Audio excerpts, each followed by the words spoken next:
지도를 하나 가져왔는데요. 지도를 보면서 얘기를 해볼까요? 네. 사실은 이 지도는 살짝 한 4개월 전 지도거든요. 근데 지금까지 아주 큰 차이는 없습니다. 그래서 이게 우크라이나 그 지도가 있는데 요 그 핑크색으로 분홍색으로 칠해진 지역이 바로 지금 원래는 우크라이나 영토였는데 러시아가 점령하고 있는 영토거든요. 그래서 맨 위가 루한스크 주입니다. 네. 그리고 도네츠크 주가 있고 그다음에 자포로지아 주가 있고 헤르손 주가 있고요. 그다음에 크림 반도가 있는데 여기 그 루한스크 주와 도네츠크 주를 뭉뚱그려서 보통 돈바스라고 부르거든요. 근데 요 그 살짝 그 색깔이 다른 이 지역이 2022년 이전에 그러니까 2014년부터 2022년 사이에 내전에서 분리독립주의자들 그러니까 우크라이나 중앙정부의 탄압을 물리치고 딴살림을 차리겠다라고 하는 친러시아계 정치 세력이 장악하고 있는 곳이었어요. 그리고 이런 내전이 상당히 오랫동안 그러니까 2014년부터 2022년까지 7, 8년 동안 지속이 돼 왔죠. 그리고 당연히 민간인 피해가 상당히 많았었고요. 그런 상황을 뭐 쉽게 말하면 내버려둘 수 없다는 명분을 내세워서 푸틴이 우크라이나를 침공했는데요. 여기 그런데 이 흰색 부분, 그러니까 쉽게 말하면 우크라이나가 아직 차지하고 있는 지역에 검은색 줄이 있는데요. 네. 이것은 그 행정구역입니다. 달리 말하면 이 루안스크 주는 거의 100% 지금 러시아가 차지하고 있고요. 도네츠크 주 같은 경우는 한 더 이제 서쪽으로 전진을 했기 때문에 지금은 80%를 차지하고 20%가 서쪽에 남아 있는 거예요. 근데 지금 푸틴이 계속 주장하고 있고 노리는 바가 뭐냐면 아직 손에 넣지 못한 도네츠크 주의 나머지 부분, 이 부분을 달라는 겁니다. 점령도 안 했는데 그죠? 예. 그리고 그렇게 되면 이제 트럼프 대통령이 계속 영토 교환이라는 말을 쓰는데 여기 위쪽에 아주 약하게 표시가 돼 있는데 네. 그 위쪽에서도 러시아군이 내려와서 차지하고 있는 우크라이나 영토가 몇 군데 있어요. 그 지역을 넘겨주겠다는 얘기죠. 우크라이나한테. 예. 그러니까 물론 이게 면적면에서는 네. 예, 상대가 안 되게 차이가 있고 당연히 우크라이나가 일단 뭐 그 영토를 넘겨준다는 것 자체가 치욕적이고 받아들일 수 없는 거지만 그걸 인정한다고 하더라도 이 교환이라고 하는 어떤 비율이 그야말로 영어로 치면 언페어한 거예요. 하지만 뭐 전황이 워낙 불리하기 때문에 그런 거를 따질 수 있는 상황이 아니고요. 아니면은 푸틴 대통령에게 그 아마 그 트럼프가 제안을 했을 텐데 이 자포로지아라든지 헤르손 지역을 일부는 다는 아니더라도 지금 러시아가 차지하고 있는 그 영토에 또 일부는 넘겨주면서 그러니까 남쪽 지대를 약간 내주고 이 북쪽 지역을 특히 이제 도네츠크 주를 확실히 차지하자. 이게 전 푸틴이 바라는 바고 거의 예상컨대는 또 추측컨대는 트럼프도 거의 동조를 한 상황이 아닌가 이런 생각을 합니다. 아무튼 간에 영토 문제는 그런 식으로 해결이 된 것 같고 그거 말고도 또 우크라이나의 안보는 어떡하냐. 예, 그렇죠. 예전 같은 경우에는 예. 그 내주고 나서 나토를 가입시킨다 이런 말도 있었지만은 예. 나토 가입도 지금 불투명한 상황이고 예. 그러면은 그 우크라이나 안보 이런 예. 거에 대해서도 분명히 이제 그 나토 중심으로 한 서방국 쪽에서 얘기가 나올 텐데 예. 그거는 좀 어떻게 된다고 보시나요? 그러니까 젤렌스키 우크라이나 대통령의 입장에서는 그러니까 말로는 절대로 영토를 내주지 않겠다. 이것은 뭐 협상하지 않겠다고 말을 하는데 이것은 협상장에 나가기 전에 일종의 블러핑 같아요. 그렇죠. 센 척 해야죠. 네. 그렇죠. 누가 어떤 바보가 협상장에 나가면서 내가 그 현실을 용인할 어떤 태세가 있다 이런 식으로 하겠어요. 당연히 그 위세를 부려서라도 조금이라도 더 자기 이권을 따내야 되는 상황인데 아마 내심으로는 점령된 영토를 돌려받는 것은 사실은 쉽지가 않다라고 생각을 할 겁니다.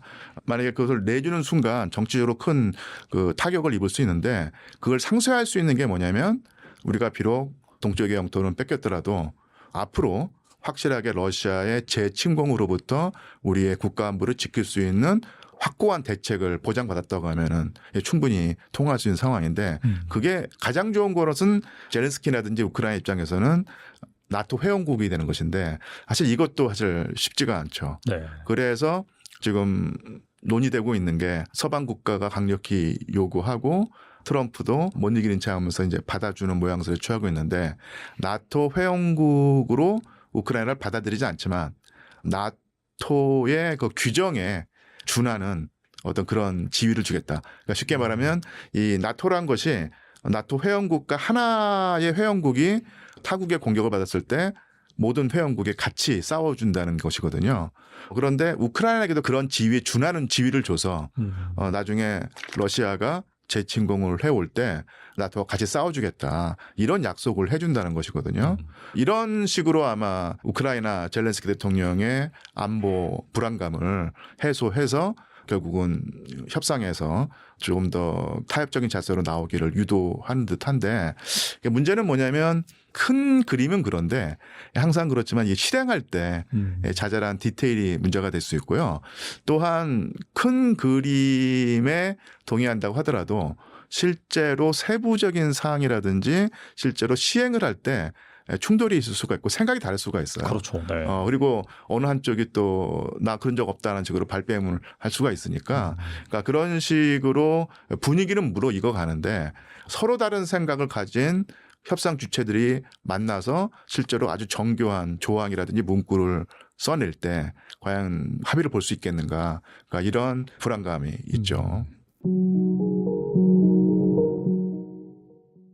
일단 우크라이나군 인원 손실은 어제 날짜로 131만 9천 명, 내일 되면 132만 명이 될 겁니다. 근데 이 그래프를 잘 보시면 왼쪽에 보시면은 미세하게 끝에 지금 최근에 좀 올라가고 있어요. 그러네요. 네. 한 10% 정도 최근에 증가했어요. 물론 썸머 오펜시브로 해서 여름 공세를 좀 한 것도 있지만은 지금 전선의 그 도네츠크에서 상당히 돌파가 되고 있거든요.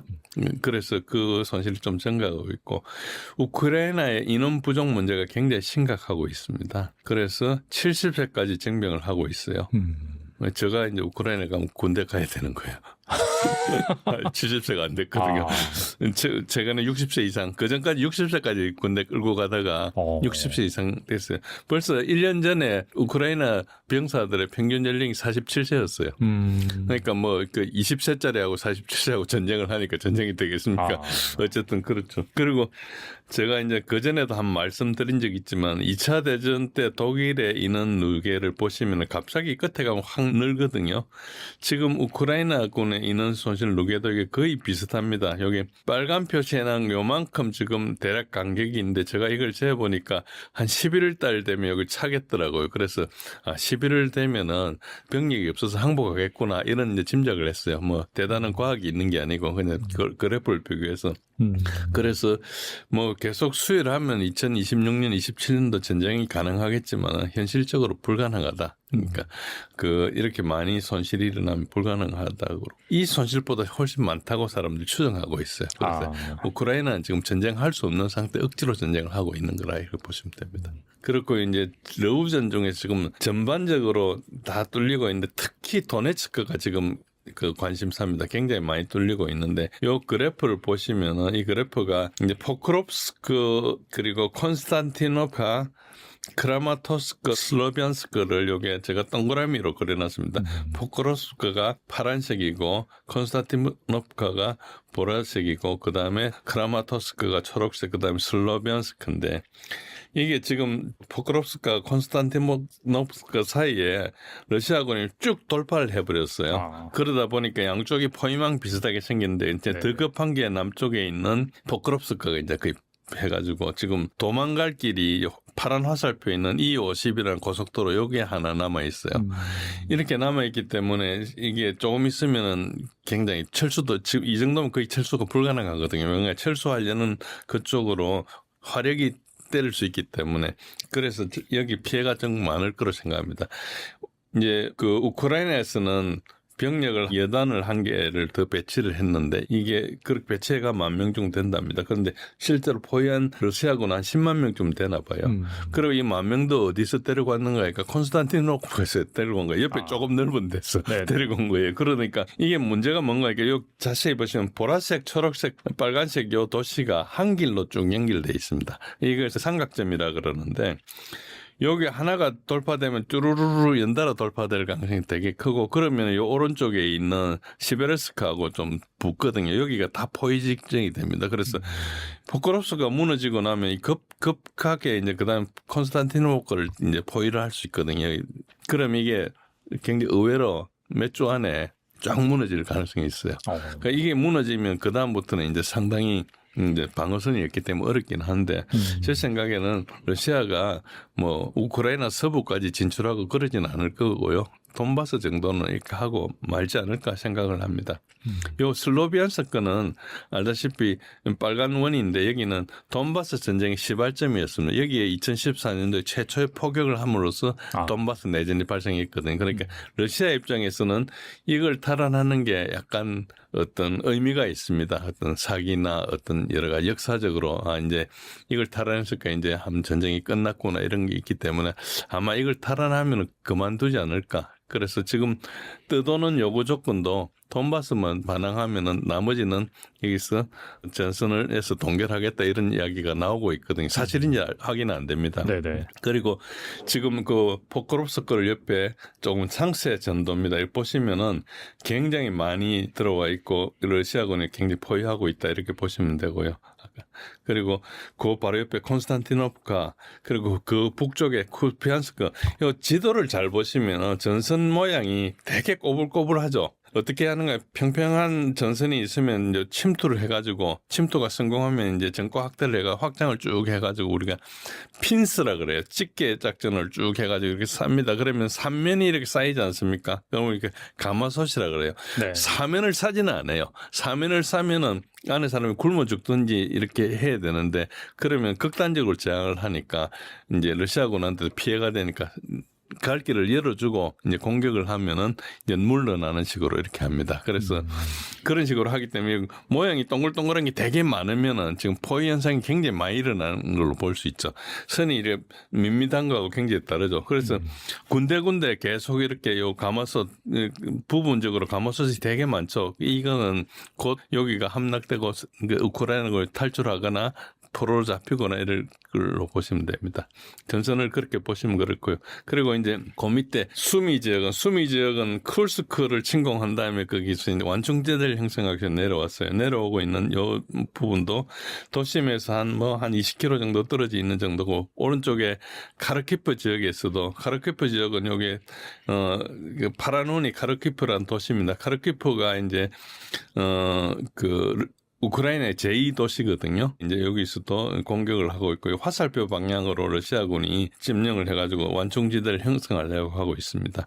그런 식으로 이제 돼 있고 밑에 이제 그 밑에 카르키프도 볼찬스크도 오랫동안 방선 홀드하고 있다가 조금씩 이렇게 접근을 하고 있고 한 20km 정도, 15km, 20km 정도 되면 화력 통제를 할 수 있거든요. 드론이나 야포로 때릴 수가 있습니다. 그러면 그 안 도시에 있는 것들은 굉장히 취약해지는 거죠. 오른쪽에 있는 건 루안스크 전선인데 동그라미의 크기가 큰 데가 전쟁이 좀 전투가 활발한 지역이고 그렇지 않는 데는 조금 이제 좀 정적인 지역으로 표시하고 있고요. 그 밑에 이제 도네츠크 남부 지역 지금까지 있는 거 달리 드네프로주를 최근에 돌파를 했거든요. 그 오른쪽에 보시면 드네프로주를 돌파해가지고 좀 새로운 주로 이제 들어간 상태도 있고요. 루안스크, 도네츠크 전반적으로 모든 전선에서 굉장히 활발하게 전투가 일어나고 있다. 대부분 지금 우크라이나가 몰리고 있다고 보시면 됩니다. 동그라미 크기만큼 이제 전쟁이 좀 크게 일어나는 거고요. 그 다음에 이제 그 밑에 아까 삼각 도시를 끌고 나면 여기 시베르스크를 만나는데 그걸 제가 하나 그렸고 그 외에 자포로지아 헤르손은 그냥 거의 그 소강 상태입니다. 처음에 조금 많이 최근에 한번 움직였다가 그게 이제 조공이라 해가지고 주공을 하기 위해서 이제 방어선을 좀 땡긴 그런 정도지 크게 그렇지는 않고 여기 헤르손은 이제 이 강을 두고 조금 교전을 좀 하고 있고요. 그런 상태고 도네츠 남부는 아까처럼 이제 포크롭스크를 막다 보니까 남쪽으로 풍선 효과로 이제 러시아가 좀 많이 밀고 나간 게 좀 있고요. 그렇습니다. 우크라이나 군 내부에서 요거는 일주일 전 이야기인데요. 이게 휴전이 빨리 되면 좋겠다. 지금 협력당이 직전이다. 이런 편지가 나올 정도로 내부의 붕괴 우려가 있고 이게 이제 2주일 전이군요. 7월 33일인데 요것도 조금 시간 지난 건데 러시아의 드론 미사일 미사일 공격이 계속 지속되고 있습니다. 그런 상태고요. 그래서 러시아군은 전선에 있는 우크라이나군을 때린 게 아니고 이제 후방에 있는 전력이 될 만한 것들을 때리고 있습니다. 특히 나토에서 장비가 오거나 하면 거기에 때리고 이렇게 하고 있는 그런 식으로 요 오른쪽에 보시면 때린 지도가 있는데 이게 매일매일 조금씩 다른데 대략 이런 모습으로 때린다 보시면 됩니다. 그래서 보급기지나 직결지나 훈련장소나 비행장이나 무기생산공장이나 그리고 모병센터나 이런 데를 때리기 때문에 전투력을 생성해가지고 전방에 투입해야 되는데 그게 못 오게 막고 있는 거죠. 그러니까 러시아 입장에서는 지금 느긋하게 전투를 하고 있는 거죠. 전방에 있는 걸 때린 게 후방에 때리고 있으니까 급한 거 없다는 거죠. 나중에 올 거를 미리 때려 놓는다는 그런 개념으로 하고 있다 보시면 됩니다.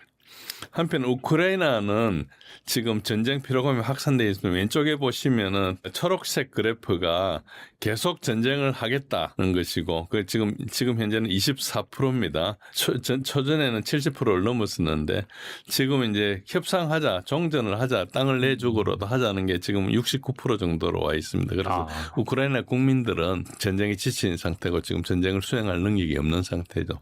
그런데도 이제 계속 이거를 끌고 나가고 있다는 그런 시죠. 그래서 지금은 의미 없는 전투만 하고 있고, 이 전투하는 것보다 머리를 비상하게 굴려서 좋은 협상안을 가지고 얼마든지 끌 수 있거든요. 그러니까 러시아도 전쟁을 계속하고 싶지 않기 때문에 희생을 받아낼 수 있는데 국가적 차원에서 이야기하지 않고 자기의 어떤 개인적인 차원, 그리고 이제 우크라이나가 어떻게 돼도 상관없는 영국이나 이제 독일이나 이쪽의 사람들, 그러니까 이번 이걸 계기로 군수 산업을 일으켜야 되겠다는 이런 사람들이 이제 네네. 끌고 나가는 거죠. 그래서 국민들만 희생되는 그런 걸로 있습니다. 그리고 아까 요 사항은 지금 확정은 안 되는데 지금 굉장히 떠돌고 있는 말이 있습니다. 러시아 언론에서는 카드라로 들고 있어요. 그러니까 영국에서 먼저 이제 이런 보도가 나왔고 그거를 인용해 가지고 했다 이런 정도만 나오고 있는데 어쨌든 푸틴이 뭐 트럼프한테 했다는 식으로 전달되고 있는데 도네츠크하고 루안스크 돈바스 영토는 다 물러나라. 우크라이나가 다 물러나고 네. 나머지 전선은 그 자리에서 멈추겠다. 그러면 자포로지아하고 헤르손에도 러시아가 자기 영토라고 헌법에 적시해가지고 이렇게 해놓은 수복해야 될 자기들 입장에 수복해야 될 영토들이 있는데 그건 포기하고 돈바스만 주면은 끝내겠다. 그런 게 약간 기사로 보도되더라고요. 예, 그게 이제 이게 보도인데 아직 확인은 안 됐어요. 확인 안 된 거고. 예, 카드라가 계속 떠들고 있는 겁니다. 러시아에서도 심지어 러시아 언론에서 나오고 있어요. 카드라로. 이렇게. 그런데 뭐 아직까지 그걸 전혀 발표 안 했거든. 그게 중요하면 그때 발표했겠죠. 그런 게 이야기가 나오고 있는데 그런 상태인데 지금 그걸 제가 표시한 거예요. 네. 왼쪽에 보시면 조금 더 붉은 진한 데가 있죠. 네. 여기가 아직까지 우크라이나군이 점령하고 있는 도네츠크주예요. 그러니까 요 영토가 도네츠크 전체의 한 30% 정도 된다. 그 정도고. 근데 여기가 상당히 격전이 일어날 겁니다. 아까 이야기한 도시도 있고. 이제 그래서, 뭐, 이 정도 같으면 러시아가 조금 전쟁하면서 희생을 덜 치르고도 영토를 확보할 수 있으면 다른 거 양보할 수 있다. 이런 뜻으로 받아들일 수 있으니까 그럴듯해요. 이런 이야기를 했을 것 같기도 하고 그래서 확정을 할 수 없는데 어쨌든 그렇다 보시면 됩니다. 가만히 그냥 우크라이나 거부하면 어떻게 되냐 하니까 결국 시간이 지나가지면 다 뚫린다. 아까 제가 설명드린 그 도시가 여기 한 줄로 쭉 여기는 선이 이제 도로망이 진해가지고 잘 보이죠. 쭉 이렇게 연결돼 있는데 사실은 러시아가 중요한 도로를 차단했기 때문에 보급도 이제 곧 끊기게 돼 있거든요. 그런 측면에서는 만약에 이거를 러시아가 제안했다면은 우크라이나가 받아들이는 것도 방법일 수 있어요.